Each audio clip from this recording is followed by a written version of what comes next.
Look, look, look, look, look, look, look, look, look. Look, look, look, look, look at this. Somebody come look at this.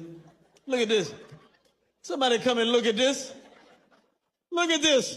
Madam Speaker, in 2017, we announced the Morant Bay Urban Centre. Though we were set back by the pandemic, the construction phase of the project got underway in April 2022 with the start of preparatory works. Full construction has now begun, and the spaces dedicated to some of the major anchor clients are already being developed. Among the entities that will take spaces in the town centre are the St. Thomas Municipal Corporation, the Ministry of Justice, the St. Thomas Parish Court, and all other government entities located in Morant Bay, several private sector companies, including banks and BPOs and quick services business.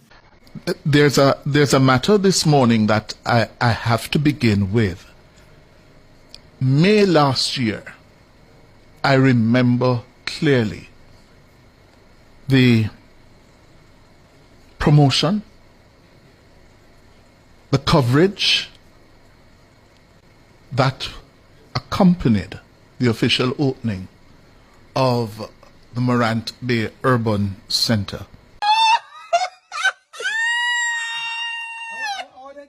So within this centre, you will also have the municipal authority.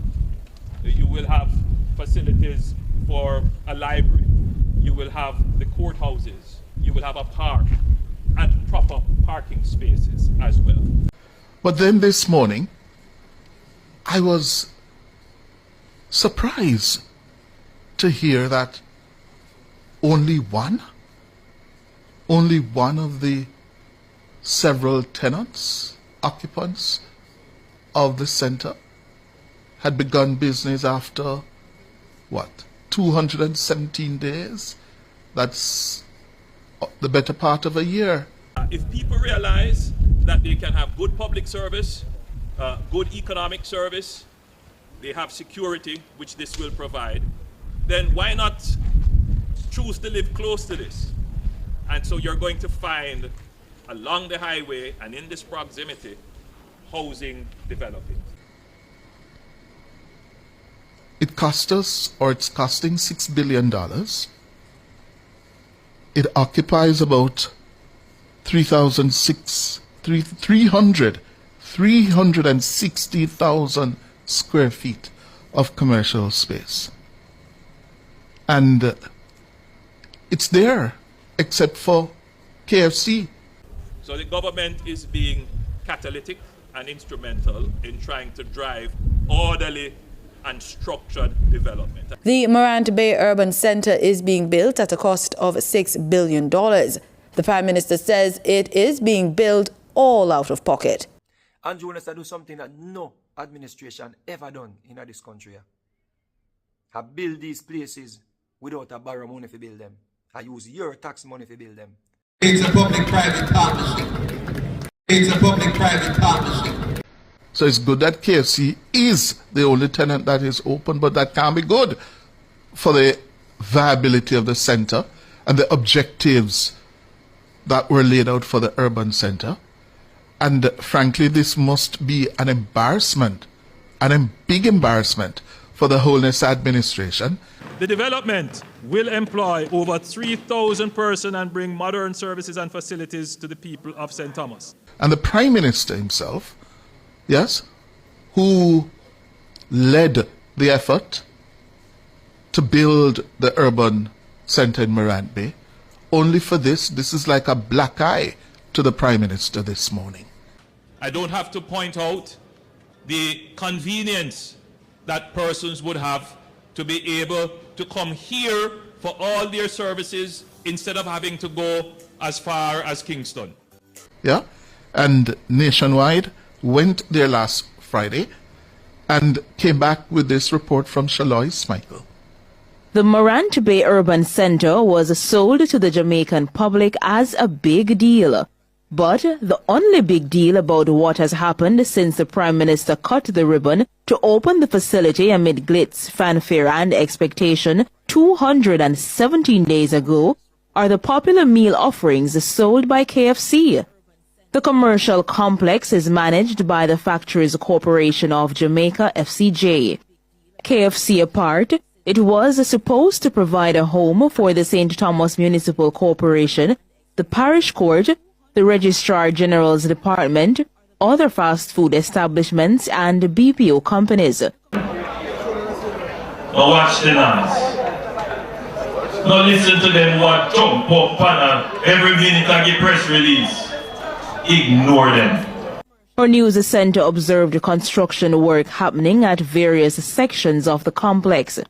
Our interest in the state of affairs at the complex was piqued by an anonymous letter sent to our news center by a frustrated tenant. In the letter, the tenant complains to the FCJ about the absence of electricity at the complex and the massive dust nuisance. The tenant laments overall conditions, saying the state of their unit is not conducive to safe outfitting and the installation of fixtures. The tenant says only a few other tenants are even attempting to build out the spaces assigned to them, asserting that they are all frustrated by the lack of readiness of the place for business. I want to say that in the development of the project, we didn't just sit together as FCJ and the government and say, this is how it will be done. All the partners who will purchase property here and use here, they were consulted in the design. And we have made several changes to the design to accommodate. Nationwide News also understands that China Harbor Engineering Company Czech, the contractor on the project, wrote to the FCJ in January this year, saying they cannot commit to a date for the completion of works at the facility.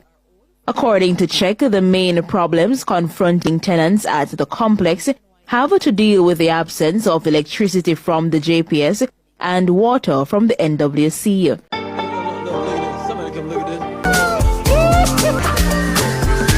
this. On the point of water, there is no running water at the facility for any tenant, not even KFC.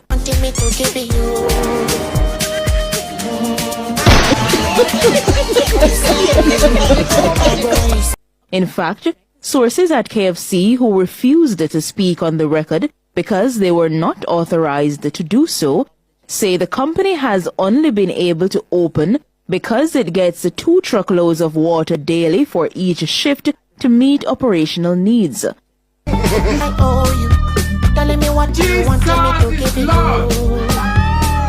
The water is provided by a supplier in Kingston and is stored in 3 water tanks the company has been compelled to install. Where electricity is concerned, KFC opened using a generator. The company eventually got the JPS to connect it to the power supply grid. The KFC sources did say they are in constant dialogue with officials at the FCJ, who they say are trying to assist with removing the obstacles to doing business. They say the FCJ picks up the tab for the daily trucking of water. When our team visited last Friday, we spoke with an official from FCJ who said the facility is designed to host 50 tenants. We observed intense work on one building, said to be the future home of Juicy Patties. When the Morant Bay Urban Center was opened in May last year, a group of about 14 business owners who were set to be among the first to occupy stores at the facility stood beside the Prime Minister on the podium holding a symbolic key. It's fair to say that none of them would have expected to still be waiting to move in and get down to business. Shaloy Smichael for Nationwide News.